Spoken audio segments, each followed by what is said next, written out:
Hi everyone, thanks for tuning in to this talk and getting involved with the Product Marketing Festival. We hope you've been enjoying the stages and the talks so far, and you're in for another good one right here. But before we kick things off, we just wanted to say a quick thanks to everyone who's helped make this festival happen. Sponsors, partners, attendees and speakers. Shameless but obligatory plug, and in case you missed it, we recently launched our very own product marketing certification. If you haven't already, check it out. Enjoy this session. Your customers are your best spokespeople, so you want to make sure your prospects hear what they have to say. After all, trusted endorsements can drive faster sales cycles and boost marketing conversions, which helps you unlock faster growth. But when it comes to going on the record, even your best customers can go silent, and who can blame them? Partnering on case studies is time-consuming, and it's painful to work through the legal approvals often required. Luckily, there's another way. With Tech Validate by SurveyMonkey, you can easily capture feedback from satisfied customers and transform it into powerful content, like verified case studies, testimonials, and reviews. Want charts that show ROI, cost savings, or competitive differentiation? You got it. With our platform, you'll quickly build an arsenal of highly targeted social proof points, segmented by industry, company size, or buyer persona. You'll get the tools to easily deploy your new customer evidence into top marketing channels and put it in front of your sales team to share with prospects. Plus, there's no need to wait for legal for approvals. With Tech Validate, your customers can opt to share their name or provide testimonials anonymously, with all customer evidence validated by a trusted third party. That's why hundreds of companies, big and small, use Tech Validate to get social proof at scale. Ready to see how it works? Watch our product tour today. About our latest activation at South by Southwest. It just showed a bunch of people really enjoying so much how magical this bike is. But since you can't see the video, you'll have to try the bikes after this presentation. Great. So, 5 years ago, if I had come to this conference and made that presentation, that will be the single product I would be talking about today: UberX and Rideshare. 5 years later, this is what PMMs can be working on at Uber. New logo, new mission statement, new color palette, and new products. I am not going to ask you to name all of those unless someone really wants to. But basically you have Uber Eats, which launched about 5 years ago in the US. Then you have Uber Freight, that's actually matching couriers and shippers. Uber Elevate, bringing a new dimension to ride sharing, and Jump. So I'll focus this presentation on Jump specifically, which is a product I've been working on for the last year or so.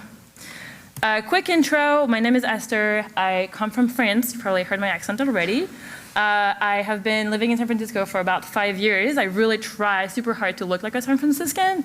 I spend all my weekend hiking. I have been at Uber for about 2.5 years, working on driver products first, and then more recently on everything e-mobility related. I would love to get to know you all, but let's do a little quant analysis before to do so, and I promise I won't share any data. But who here is a PMM? Wow, okay. Who is an aspiring PMM? Okay. And who works in tech? Okay, good, awesome. Great, so quick agenda for today. I'll speak about what a PMM does at Uber, although I know we all have a lot of context and I see many of you are PMMs already, but maybe we'll see differences. And then I'll speak about how we'll launch bikes and scooter, which are 0 to 1 products in the Uber universe. And then Jump brand, since we have the opportunity to have the bike here and the office right next door, I'll speak about how the Jump is positioned, the brand, and then forward-looking, how are PMMs at Uber shaping the next vision of what Uber will be in the near future, and then Q&A, hopefully. Awesome. So I think this is probably very similar across companies, and I see a lot of you are in tech today, but at Uber, really the way that we see PMMs is people who need to be super well aware of the market, the product, and the user. We are the voice of the customer within our product team, but also we, of course, help in bring this product to life. We are right and left-brained. We work, with our creative team, our marketers, to actually build this campaign and build epic narrative and to infuse that later into the product, but we also drive impacts, to the business. And those impacts can be measured by different type of key results like opt-in, growth, adoption, re-engagement. All of these are key results that PMMs are owning. So this is what I call the double diamond, right? A view of what a PMM really does in a tech company, in other type of companies as well, but this is all I know, pure San Franciscan. So we first, help bring the market to the product, and then once we do that, and once we make sure the whole product team really understand who the users are, then we build a product with them and then help bring this product to market. So the core challenge, I think, as PMM is really to align a brand strategy, a brand vision with the products or the different features that a company is building. So sometimes that means working really closely with the marketing team to build a narrative around a product that is being built. So at Uber, for instance, if you take a product that was launched, I think, later last year called Uber Lite, this really came from consumer insights that we realized, in some countries like India, and I used to work really on developing countries before working on e-mobility. In India, for instance, our drivers don't really have, or even our riders don't really have the type of phones or devices or space on their phone that we do have in like EMEA or in the US. So they can't really use all the features that we built for so many months or years at in our HQ in SF. So we decided to build an app specifically designed for these mega regions, and we actually launched that app in India first. So this is where marketing and product marketing would influence directly what the product roadmap is going to be. On the other end, also last year was a pretty busy year for us. That was actually in 2017. Uber went ahead and tried to re-earn drivers' trust. And that was a big challenge. It took us 180 days, because the campaign was called 180 days. And during that time period, we actually built a bunch of features with all the product team that you can actually imagine to really earn that trust back. And so we built stuff like tipping or primary support, or smaller cancellation rate for riders, so that drivers don't have to wait when you actually don't really know because you're probably too drunk if you really want to take that ride. So all of this, are things that PMM collaborate really closely with product teams on. We're a cross-functional team, so I believe that's pretty similar to all the PMMs that I've been talking to here. We are really embedded in product teams. We do share some OKRs, and as I was saying before, we do own specific key results OKR. We work, though, with a bunch of different teams, CRM, channel managers, so Uber has a separate marketing org with all the different channels you can imagine. We work with policy a lot, specifically in that campaign I just mentioned, targeting drivers, business dev, and also our different mega regional marketing teams all across the world. So for a product like Lite that launched in India first, as PMMs, you really have to travel there and understand the market and stay maybe a month to really understand deeply what the needs are. This slide really, gathers the two different slides I was presenting before. This is where, a PMM influence the roadmap of a product lifecycle. But also, these are the different key partners we work with at each of these different stages of the product lifecycle. I do like this slide because I think, some companies are for sure resourced differently, but PMMs can either be really on the outbound side of the house or in the inbound. At Uber, we try to have a seat at the strategic table when vision is being discussed about what a product should actually achieve. Although we do work super closely with, content strategists, CRM analysts, and all the above to actually bring this campaign to life. So we do follow, all this execution really closely, although we work with PMs to define what the strategy should look like. So key takeaways, PMM is between, again, product and marketing. We have a global role because of the nature of the business, and we work with in-market counterparts, but we have, we influence at different moments, and we do own specific OKRs in this product map. Any questions before I move on? Okay, I think we keep that at the end, so I'll just follow the rules. Bike and scooter. So how did we? So I've been again working on these products before Uber acquired Jump, and that was in April last year.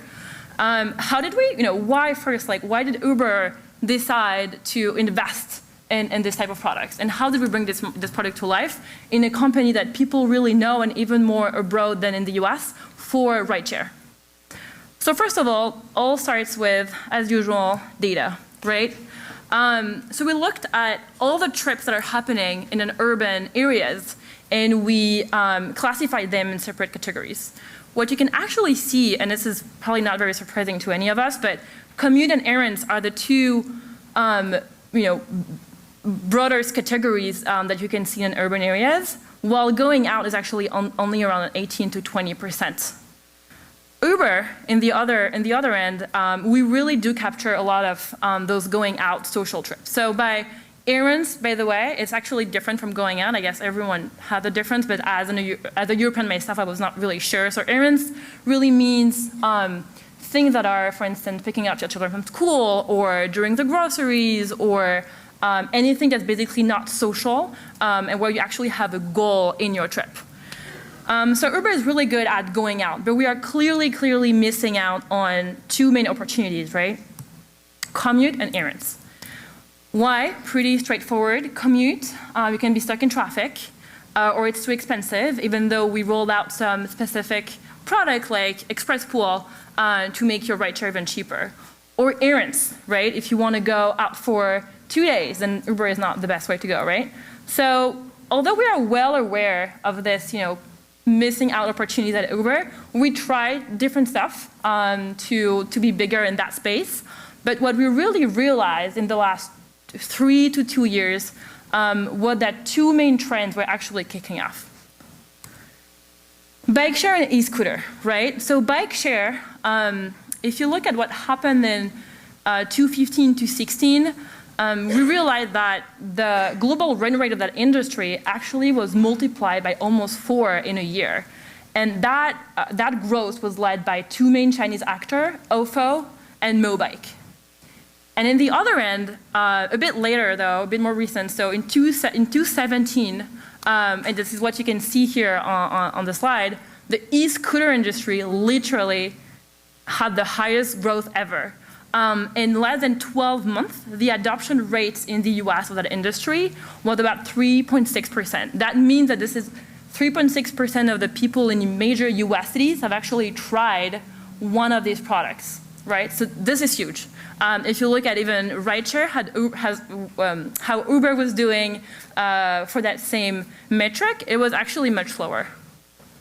So we were like, hey, wait, these two products have actually found a great product market fit and also are experiencing a very fast adoption. The good news is, for us, this means we are now able to capture short and mid-distance trips, but also provide to our rider base a much more affordable commute option, right? So this is an everyday price, and this is solving for this kind of space or category of trips we're actually not really capturing before. So the way as PMMs, we articulated that in our narrative, and to pitch the different marketing, creative designers we are working with is, let's focus on highlighting the fact that we have now new option in our app, which is something very new for a rider, but also let's infuse the fun, the freedom, right, of these new products. And you'll try this after, I swear. And so we wanted to share the feeling that you can cruise by traffic on 2 wheels. Literally, when you're riding these bikes, you're flying. And this is the notion of feeling like a superhero was something we've heard over and over again. And I wish we could see the first video, because someone actually says it. And I promise we didn't pay her for that. It's actually what everyone says. So the first few months, again, have been for us to focus on introducing bikes and make people aware of it in the Uber app. So as PMMs, we worked on how do we position these two products, so bike and scooters. We launched scooters about 4 months after launching bikes, and we learned a lot about how we launch bikes to launch scooters, but I'll focus a bit more on bikes for this presentation only. The value props that we introduced in all our different assets were really, first, cruise by traffic. It's more fun. You're not stuck in traffic. It's an everyday price. So again, coming from the customer insights, we know that people for a commute want not only an affordable price, but also a consistent price, which is even more important than affordable, is knowing what you're going to pay so you can actually track your expenses and make plans. So everyday price and also convenience, right? We bring everything all in one app, which is something we really focus on for this marketing campaign too. So how did we bring this to life? As I said, we worked with many different teams. The way I've ranked the channels here is what we activated first, and the size of the box is mainly what was the most important to us when we did this campaign. CRM was a big one. I worked with influencers, did a lot of local events. We did one in DC, we did South by recently, in almost all the city we launched. We launched recently in Lisbon, our second after our soft launch in Berlin, second EMEA markets. We also did an event there. And in-app is also, of course, as PMM, a channel we really do deeply care about. So right now we've just moved from pilot phase and we're moving to growth and expansion phase now in 2019, and leveraging other channels like paid, for instance. So here are just example of assets we've been developing. This is again stuff that PMMs have really partnered really well on with CRM teams, our web teams. We have a website on uber.com, but also on jeb.com.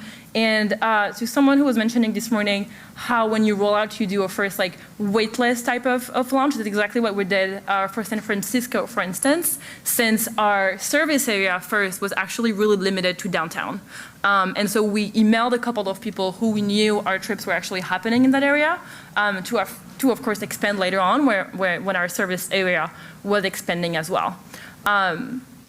So we focus a lot on, and I'll talk about this a bit more later, on how to safety. And these were decisions that were made by the PMMs because we realized that for such a new product, because this is an e-bike and not only a bike specifically, and it's dockless, people just don't really know where to leave the bike, where to ride, how it works. How do you lock it? How do you put it on hold? So all of this, we had to decide, where does this content fit? Where is it not too overwhelming to have all this content at first? And we, of course, work with, as I was saying before, press, PR, and that was really important in all our push. We usually started first with a big PR push and then worked with our different channel owners to launch all the different campaigns. So this is for the partnership, and we had another press push during the acquisition that happened in April.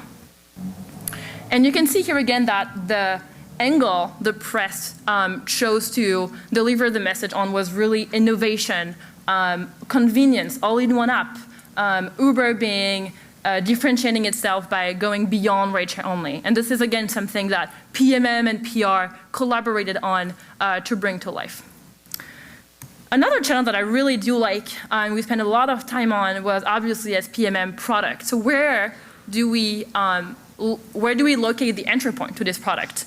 The thing to know is, for tech reasons and also before we actually prove product market fit, we didn't want to disturb what we call the product selector, which is where you actually choose your mode, between UberX, Uberpool, or Van. I'm not sure exactly what we have, but this place in your app. So we partnered with designers to think about where else could we actually place that entry point. And that was really interesting. We ran some tests. We had different ideas. Some were absolutely not feasible. Some were much more feasible. And the one we chose first was this, what you can see on your left, this sidebar menu, right, where we added an entry point to bike. The thing is, we quickly realized people never go to this, sidebar menu in the app. The only time you go there is when you want to, when you need help, when you want to get your payment method, but never when you need an on-demand, trip. So we did some stuff, we experimented, A/B tested. We tried to add a badge, which is this red dot, and hope people would click seeing this red dot on the side. We tested colors too. Red was actually pretty stressful. Then we tested green. Green was, oh, I need to update something, like, is my credit card expired? And then we ended up with blue. All of this is work, guys, and takes several weeks of iteration. We tested copy too, obviously. And then after that, we moved to what you have now in your app, and if you're in a city where you have access to bike and scooters, what we call mode switch. So we moved from the side menu to back on the map, right, to create more in-app discoverability. And that was, harder to build for sure, but obviously drove much more adoption. So results, speak for themselves. We had for the badging experiment about 200%, almost 200% lift on access to sign up. Access being when someone just click on the word bike, and sign up is when you've onboarded, and gone through all the new user flow, the flow store as a new user. And also the access to first trip was also a huge lift. First trip being when you take your first bike ride, for instance. And on the mode switch result, even higher lift, obviously, since this is a much more discoverable experience, the bike map being exactly, the bike view, being exactly on your home map when you open your app. So discoverability is key. We knew it, but it took us a long time to get there. And we haven't finished with iterating, but this is where we are today. Jump brand. Let me introduce a little bit this beautiful, shiny red bikes and brand, since now we have more than one vehicle under this portfolio. The Jump brand, it's funny because so we acquired Jump first, and then we had a whole Uber brand redesign. And actually the way Uber redesigned its own brand and mission was much more closer to how Jump defines itself, right? Uber tends to be now a little bit more bolder, closer to its rider and driver community, more fun as well, with more color palette. And Jump is all about that. Only the color, right? It's red, it's shiny red. So this is a bold choice that the Jump team has made when they created their first bike. And this is all about fun. And you can really see that in all the content that this team deploy. So I'll show a couple of, I wish sound was working, but I'll show pictures. So I think this is working well. Even the type of people we use for our photo shoots is something we really think deeply about, and we spend weeks talking about this. I think we really want to show that this is for anyone, right? This is an affordable way to get where you want to go faster and bolder. Safety is a big piece of our work. As PMMs, we make sure we provide the right level of information. We can't enforce you to take specific action, but we want you to have all the key elements to make those decisions. The Uber Eats one was actually interesting. We tried this co-branding messaging on our bikes at the South by event last week or so. So safety, as I was saying, how did we decide to really talk and introduce safety in such a new, 0 to 1 type of product? Through different channels. In product is really, really key for us. So as a new user, you have to go through a couple of onboarding screens, and we really show you where to ride, how to wear a helmet, and even link you to some landing page to find discounted helmets. So we partnered with 2 companies called Retrospect and 1000, and we really, give you the opportunity, if you want to actually get discounted helmets. CRM, social, and all our social assets, we make sure people are wearing helmets or are riding where they need to ride. And these are all little elements, but we make sure we have this consistent message around how to promote safety.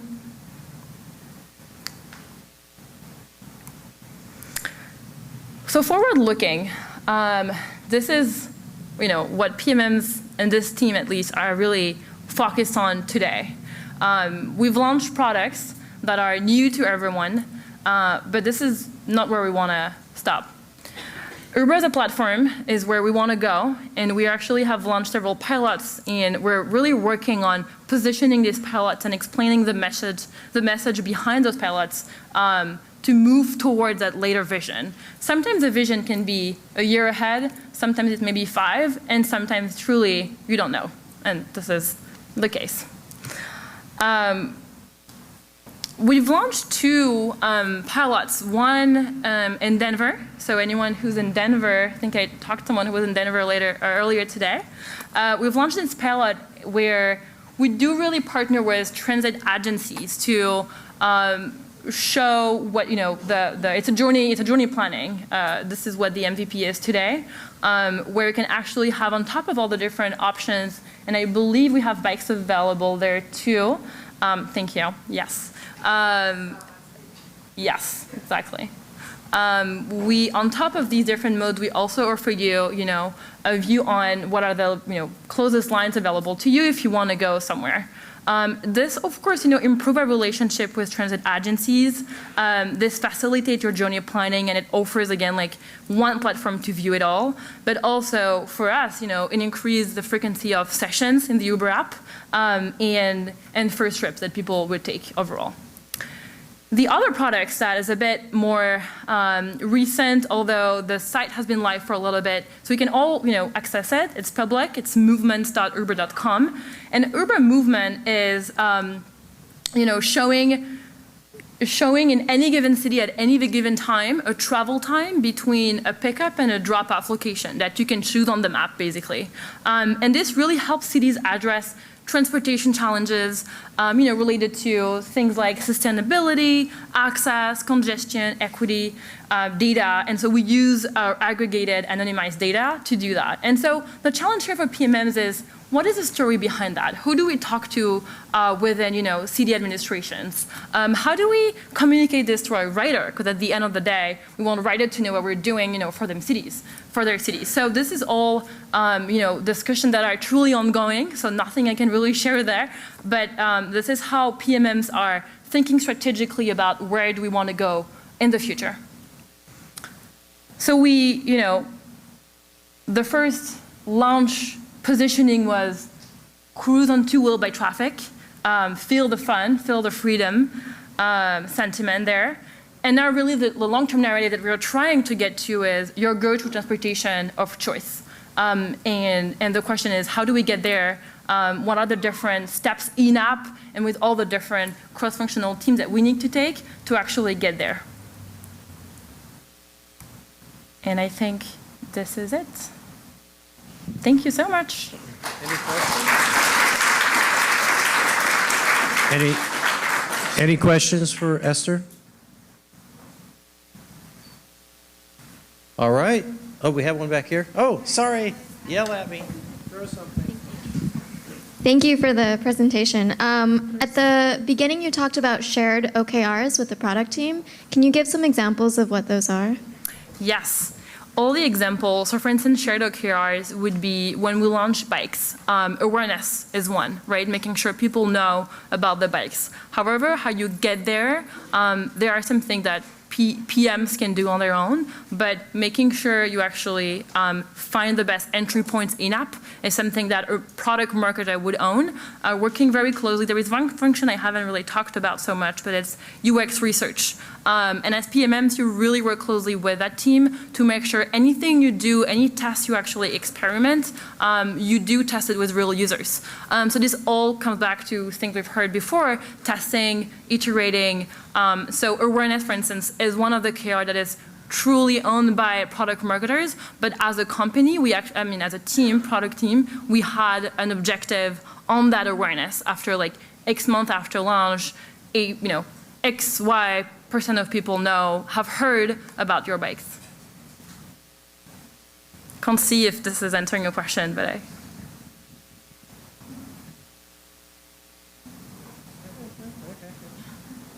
Okay. Yeah, my question is in terms of like kind of switching people's mindsets around, taking a bike or taking a scooter. Obviously, people take Uber to, in a car because that's their in their head, their mode of transportation. But this is kind of like people who ride bikes are people who ride bikes and people who drive are drivers. So how do you kind of shift that and get people to try out biking? And then my second fold of that question is like, why wouldn't somebody who does enjoy biking or getting around on bike just buy their own bike? Because it's not that big price hurdle as in with a car where you'd have to pay for a vehicle. Great question. So I'll talk to the first one. I think there is this question of like, of course, like bike share has been around for a while. So people who have not tried this before, why would they try this now, right? And docked bike sharing has existed for a while. You have City Bike here, Ford Go Back in San Francisco. I think the way we've approached this is really, highlight the fun and what is different from being on a bike versus being on a car. So all our messaging has been around, and this is why we focus on commute, for instance, and again, this is for sure really focused on urban areas. This wouldn't work so well if you live in the suburbs, but we focused on the time you spend on a car, even on a rideshare car. And when we first launched those different assets and campaigns, the rideshare team, it was a pretty there were like pretty tight discussions because it was for sure kind of people were afraid of cannibalization, which did not happen actually, and this is something we proved by data. But so we really focus on like, what do we know you are expecting from your commute to be pleasant? What are the pain points that you experience as a customer, even with the different option that we do offer you today? And this is what, we took those pain points, we found the solution with bike share and scooters, and this is what we really highlighted in our communications. A lot of people who actually have tried Jump at the beginning, while previous bike share users in the past, and really like the fact that it was dockless. We are just seeing more and more people who have not tried a bike even at all, try these bikes. I think this takes time. There is so much we can do in-app, and even without like moving billboards. I think it's also sometimes a question of time until people actually are aware that this exists. To your second point though, why would people not buy a Jump bike? That's a question we are, asking ourselves for sure a lot, and we are trying to make the unit economics work on our favor. But one thing that's pretty obvious with dockless is, first of all, e-bike can be pretty expensive, and not everyone really wants to spend $2,000 on an e-bike. And dockless is something that really people find being super convenient, not having to like bring it back, park it somewhere, the risk of this being stolen. This is all real risks that you wouldn't really have with Jump bikes. I personally live up a big hill in San Francisco. It's a nightmare, if I had to go with my own bikes every day. So I usually commute to work with my bike and take another option to come back. Okay. So I'm curious to know that, let's say in a market like the Netherlands, where bike is the USP, Amsterdam, for instance, where people come all over the world and they want to experience that, or something like India that does not have a bike track, but a lot of people biking there. So these markets seem to be aversive of this idea because they already have something or the other in place. Mm-hmm. So whose call is it to decide whether those markets need to be entered? Is it PMMs or the marketing team? And if it is the marketing team, do PMMs get to take the call on the viability of doing so and going ahead with it? What cities did you mention first? Amsterdam, yeah, where they have a good biking system, and India, where everybody owns a bike, but there are no trails. Yeah. Totally. This is a very good question. So we build up our own market entry team because on top of like where we want to go, this is also where we are allowed to go. And winning permits can take time and is pretty difficult. So as far as where, how do we decide where we want to go? We have this market entry team working super closely with like SMP or ops because there are many, many factors from financial, but also, as you said, culturally, is this working? Can we find warehouses where we can actually park those bikes? What is safety like there? So all these different, outbound factors. It's actually not necessarily the PMM job to do that, though. It is more this team of market entry, also local teams, since we have the chance to have mega regional teams everywhere, to really let us know if there is an appetite for this type of products on the ground. Yes. Question in the back here. Hey, I'm Ray. Way back. Hi. Obviously, Uber and Lyft have been neck and neck. I'd love to know if product marketing at Uber has any role in like addressing competitors or competing with competitors. Obviously, it has to be done tactfully. I was just wondering if you guys have done anything like that. I don't say PMM specifically, like, you know, we look at all the great things that are happening in the industry. For sure, it happened that Uber and Lyft have also gone into that, you know, they were in the same direction of Uber or Lyft as a platform. I wouldn't say, though, that we're looking, I think in terms of like creative or like messaging, this is where like we would sometimes take a look at what is done externally, not necessarily only in the rideshare space, but I wouldn't say it influenced our strategy as much. And as PMMs, again, is, you know, the tech is different, the product team are structured differently, so we do more look at like what is available in-house to like tell our story, and then maybe in the like how to tell the story, this is where we would look at like what is done externally, but I wouldn't say it influenced our work on the day-to-day so much. All right, I got to cut everybody off. Thank you. Thank you, Esther.